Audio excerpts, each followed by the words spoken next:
Imagine a man so dangerous that he's sentenced to 450 years in prison. A very manipulative and sinister individual who's a huge threat to the outside world and even a menace behind bars. This is the story of Nikko Jenkins, one of the scariest inmates to have ever lived. Years ago, Nikko went viral all over the internet for his intimidating look and gained an online reputation of killing whoever looks at him. But how much of that is actually true, and what crazy thing has he done to be locked away for 450 years? Nikko's always had a troubled life. From a young age, he was a witness and victim of many traumatic experiences. I mean, just take a look at this guy's lineage. His family has wreaked havoc in Omaha for generations. Anyways, needless to say, 7 of his close family members, like his mother, father, 3 sisters, uncle, and cousin, are all felons. We'll get to what role all of them played in this soon, but just know that the worst of them all is Nikko. Constantly revisiting juvie and mental facilities, he was never able to control himself. At the age of 7, he brought a loaded .25 caliber handgun to his elementary school.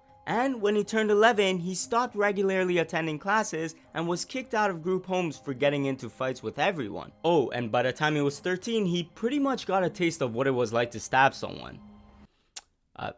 When I was 13, I didn't even know how to cut an apple. Anyways, Nikko got involved with gangs very early on, and in 2003, at the young age of 15, he was sent to prison for 2 armed carjackings. During his time behind bars, he continued causing problems, and the court slapped on 2 extra charges, one for attacking a guard and the other for inciting a prison riot. But the next decision the judge made changed the course of many people's lives for the worst, because instead of those additional sentences running consecutively, the courts ordered them to run concurrently, which meant he received no additional time and only served his 10.5 years in prison. Fast forward to 2013, he was finally released, and instead of learning his lesson and reforming, he went on an absolute killing spree. I mean, seriously, this guy just doesn't stop, and a lot of this could have been avoided if the judge didn't implement the sentences like that. 11 days after becoming a free man, Nikko shot and killed 2 random people, Juan Pena and Jorge Ruiz. But the real kicker here is that he did it with the help of his cousin and sister,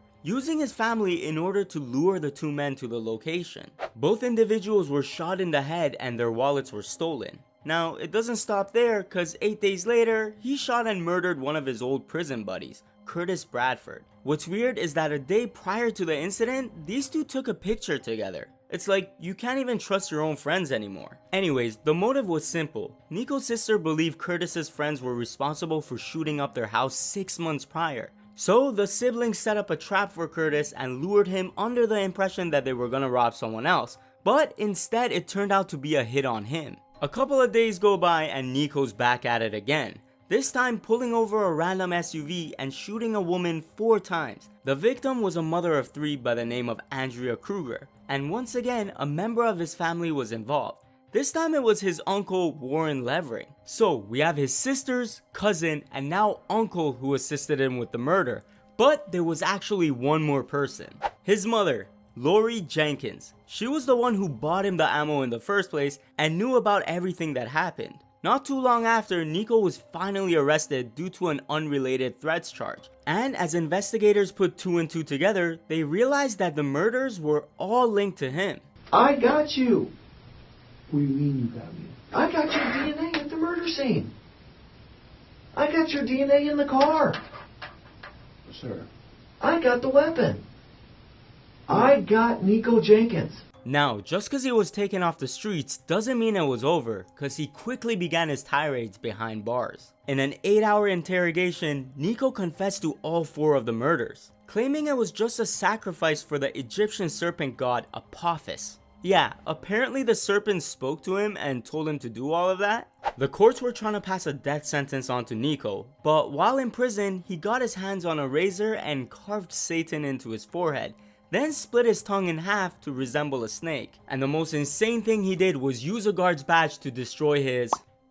Yeah, he was trying to make his look like a serpent. Anyways, all of his actions raised eyebrows as it made him seem insane, cause no one in the right mind would do something like that. The judge questioned the warden at the prison about how Jenkins even got the razor in the first place. The warden stated that he didn't know how he got them and said he couldn't guarantee it would happen again. I mean, it's a known fact that inmates always smuggle things into prison and have access to a lot of stuff they shouldn't. But you're telling me that they couldn't even stop a man that was in solitary confinement for 23 hours of the day while he was being checked up on every 15 minutes by a guard and had a camera placed in his cell?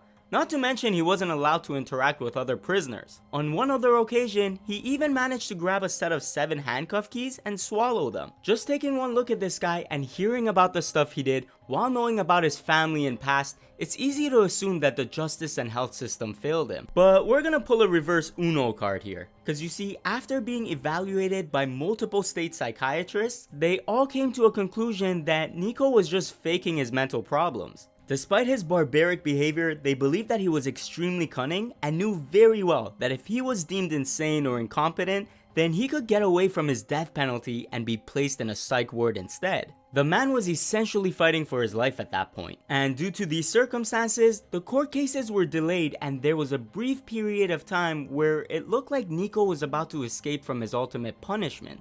Not fit to face the death penalty. A ruling today changes the next step in the case of convicted killer Nikko Jenkins.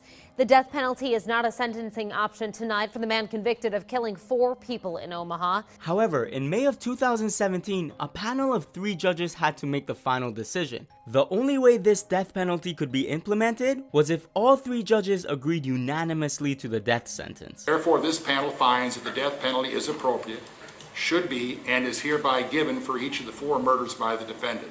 It was finally official. After many years of terror, one of the most cold-blooded criminals was finally getting what he deserved.